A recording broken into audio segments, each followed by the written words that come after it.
అభివృద్ధి చెందాలంటే ప్రభుత్వం కొనసాగింపు అనేది చాలా చాలా అవసరం. సంక్షేమం, అభివృద్ధి ప్రజా ప్రభుత్వానికి జోడెద్దుల బండి. ఎన్డీఏ ప్రభుత్వం కొనసాగితేనే ఆంధ్రప్రదేశ్ అన్ని రంగాల్లో నంబర్ 1 కావటం గ్యారంటీ అని సభాముఖం తెలుపుకుంటూ నాకింత అద్భుతమైన అవకాశం ఇచ్చిన గౌరవ ప్రధానమంత్రి శ్రీ నరేంద్ర మోడీ గారికి నా హృదయపూర్వక ధన్యవాదాలు తెలుపుకుంటూ మీ అందరి దగ్గర నుంచి సెలవు తీసుకుంటున్నాను. మన నమో గారి నాయకత్వం, మన నమో గారి నాయకత్వం. భారత్ మాతాకి, భారత్ మాతాకి జై హింద్. ధన్యవాదాలు సార్. ప్రజాసేవను పరమోద్దేశంగా తీసుకుని ముందుకెళ్తున్న నేత. ధైర్యం, నిజాయితీ, దేశభక్తి ఈ మూడే ఆయన వ్యక్తిత్వంలోని మూల స్తంభాలుగా ప్రజలే నా శక్తి అనే నినాదంతో సాధారణ మనిషి ఆవేదనకు స్వరం విచ్చి సమస్యలు తీర్చేటువంటి జనసేనాని, జననేత, ఉప ముఖ్యమంత్రి శ్రీ పవన్ కళ్యాణ్ గారి సందేశం.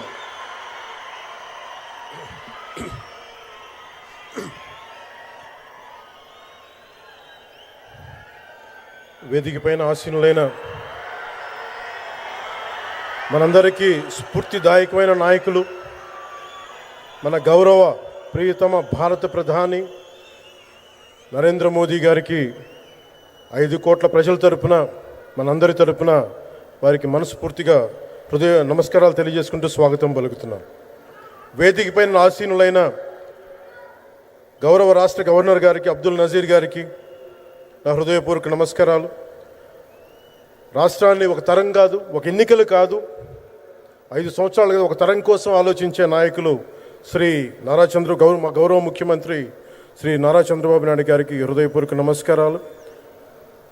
అలాగే వారి తండ్రి అడుగుజాడల్లో సమర్థవంతంగా తనకిచ్చిన అన్ని శాఖల్ని సమర్థవంతంగా నిర్వహిస్తున్న యువ నాయకులు లోకేష్ గారికి నా హృదయపూర్వక నమస్కారాలు.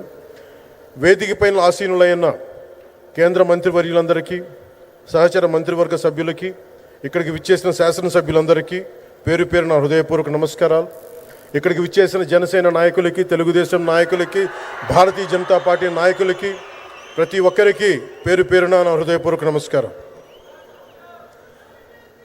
మనకి ప్రధానమంత్రి గారిని ఒకటే ఒక పదంతో పిలుస్తాం, కర్మయోగి. ఏ ఫలితాలు ఆశించకుండా దేశ సేవే పరమావధిగా ఆయన ఆలోచిస్తూ ఎలాంటి లాభాపేక్ష లేకుండా కేవలం ధర్మాన్ని పట్టుకొని డ్యూటీని, కర్మని ఏమాత్రం ఆశించకుండా చేస్తున్న అలాంటి వ్యక్తి మనం ఈ సమయంలో ఈ తరానికి వారు దిశానిర్దేశం చేసే విధంగా ప్రధానమంత్రి స్థాయిలో ఉండటం మనందరం చేసుకున్న అదృష్టం.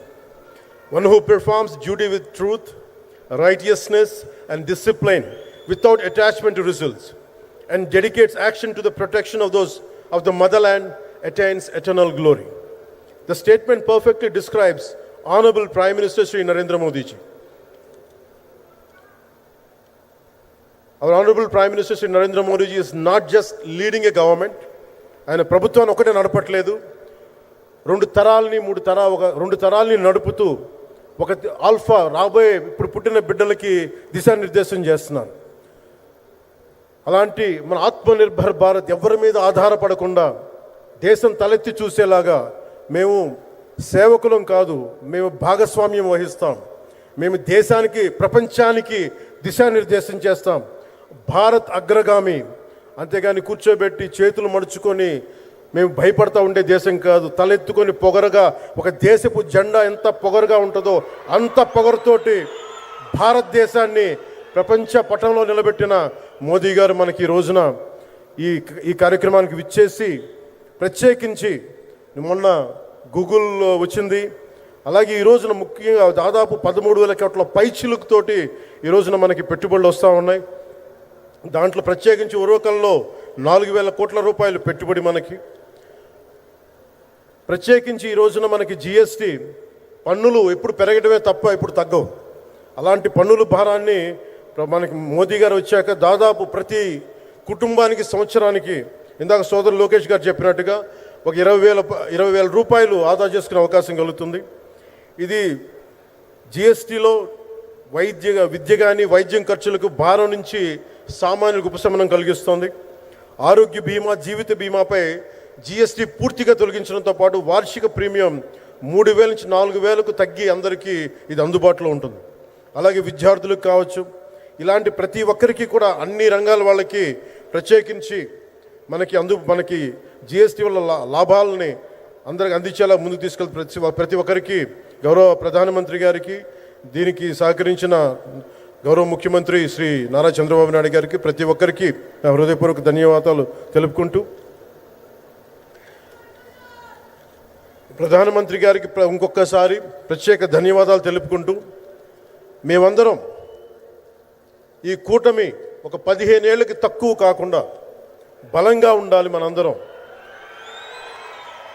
ఎంత బలంగా ఉండాలి అంటే ఇంక ఇది తప్ప ఇంకెవరికి ఏది రాదు.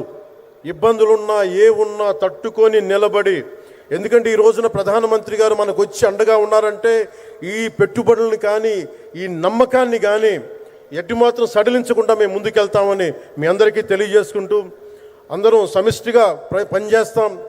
ప్రధానమంత్రి గారి నాయకత్వంలో గౌరవ ముఖ్యమంత్రి నారా చంద్రబాబు నాయుడు గారి స్ఫూర్తితోటి, ఆ నాయకత్వంతో ముందుకెళ్తాం. మేమందరం మీ ఆకాంక్షల్ని, వచ్చే తరం ఆకాంక్షల్ని ముందుకు తీసుకెళ్తామని తెలియజేసుకుంటూ సెలవు తీసుకున్నాను. జై భారత్, జై హింద్.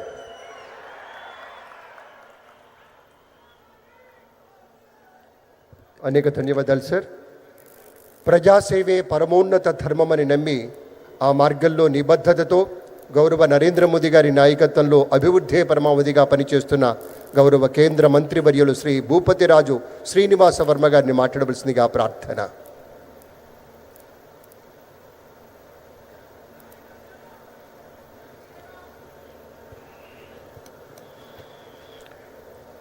గౌరవ ప్రధాని మంత్రి, భారతదేశాన్ని వికసిత భారత్ దిశగా నడిపిస్తున్నటువంటి మన ప్రీతమ నాయకుడు శ్రీ నరేంద్ర మోడీ గారికి, గౌరవ రాష్ట్ర గవర్నర్ శ్రీ నజీర్ గారికి, అప్పుల్లో కూరుకుపోయినటువంటి ఆంధ్రప్రదేశ్ రాష్ట్రాన్ని చక్కటి విజన్తో ముందుకు తీసుకెళ్తున్నటువంటి గౌరవ రాష్ట్ర ముఖ్యమంత్రి నారా చంద్రబాబు నాయుడు గారికి, రాష్ట్ర ఉప ముఖ్యమంత్రి జనసేనాధిపతి అయినటువంటి శ్రీ పవన్ కళ్యాణ్ గారికి, వేదికపై ఉన్నటువంటి గౌరవ కేంద్ర మంత్రులు, రాష్ట్ర మంత్రులు, ఇతర ప్రజాప్రతినిధులకు, వేదిక ముందున్నటువంటి అశేష ఆంధ్ర రాష్ట్ర ప్రజానీకానికి అందరికీ కూడా హృదయపూర్వక నమస్కృతులు తెలియజేస్తున్నాను.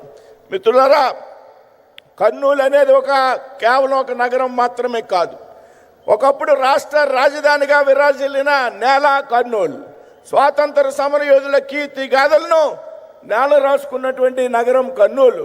అదేవిధంగా సత్యశోధనకు, త్యాగానికి, నిబద్ధతకు చిహ్నమైనటువంటి కర్నూలులో గౌరవ ప్రధానమంత్రి నరేంద్ర మోడీ గారు తీసుకున్నటువంటి నెక్స్ట్ జనరేషన్ జిఎస్టీ సంస్కరణను పురస్కరించుకుని నేడు సూపర్ సేవింగ్స్ మహాసభను నిర్వహించుకోవడం యావత్ కర్నూలు జిల్లా ప్రజల వాసులు కూడా సంతోషించదగ్గ విషయంగా నేనైతే భావిస్తున్నాను.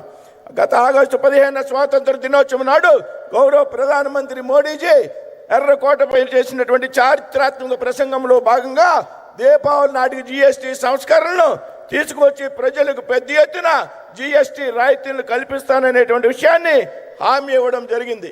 అదేవిధంగా ఆ రోజున ప్రకటించిన విధంగా అప్పటి వరకు 4 స్లాబులుగా ఉన్నటువంటి జిఎస్టీ రేట్లను కేవలం 2 స్లాబులకే పరిమితం చేసినటువంటి వ్యక్తి గౌరవ ప్రధాని నరేంద్ర మోడీజీ అనేటువంటి విషయం సందర్భంగా తెలియజేస్తున్నా. ఏదైతే కేవలం 12%, 28% స్లాబులు పూర్తిగా ఎత్తివేసి కేవలం 5%, 18% స్లాబులు మాత్రమే అమల్లో ఉంచినటువంటి వ్యక్తి గౌరవ ప్రధాని నరేంద్ర మోడీ. అంతేకాకుండా దేశంలో సామాన్య ప్రజలకు ఊరట కలిగించే విధంగా